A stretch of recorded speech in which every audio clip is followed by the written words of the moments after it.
শুনছেন? ওয়াও, আজ আমাদের বাড়িতে চলে আসছে সামুদ্রিক মাছ, একদম অরিজিনাল পিওর সামুদ্রিক মাছ।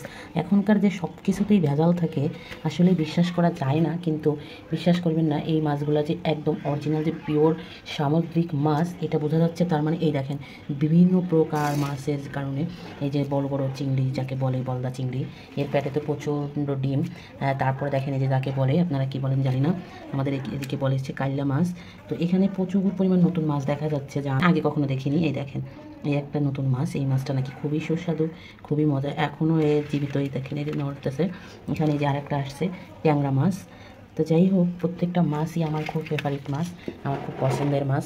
সাথে আবার বাইলে মাছও আছে।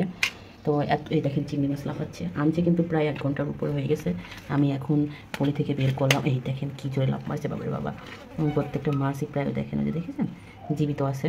তো যাই হোক, আমার এই যে শিং মাছও আছে সাথে, বিলে মাছ ও জীবিত মাছ। সকালবেলা ভোরবেলায় যে বান মাছ তো সাধারণত বেঁচে থাকে না কাদার উপরে, তারপরে দেখেন বান মাছটা কীভাবে বেঁচে আছে এখন পর্যন্ত।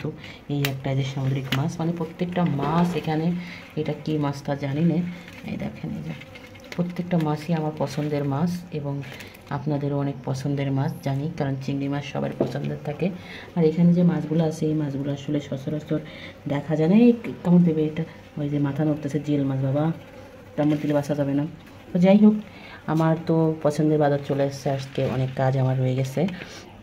তো সকলেই হচ্ছে এই এখানে আরও অনেক বাজার নিয়ে আসছে, সেগুলো আমি দেখাই দিই। এই যে এখানে রাখেছি সব গরুর গোশ, এই যে এতটুকু রাখছি রান্না করার জন্য। এই যে এখানে গরুর গোশ থেকে শুরু করে গরুর অনেক কিছু আজকে নিয়ে আসছে, আজকে মূলত আমার অনেক বাজার নিয়ে আসছে। যাই হোক, এখন আসলে অনেক কথা বলার সময় নেই। মাছগুলো কোটবো, নষ্ট হয়ে যেতে পারে তাজা মাছ, তারপরেও মাছগুলো যত তাড়াতাড়ি কোটা সম্ভব ততই ভালো। তো সকলে ভালো থাকবেন, দোয়া করবেন আমার জন্য। দেখা হবে নতুন কোনো ব্লগে। আল্লাহ হাফেজ।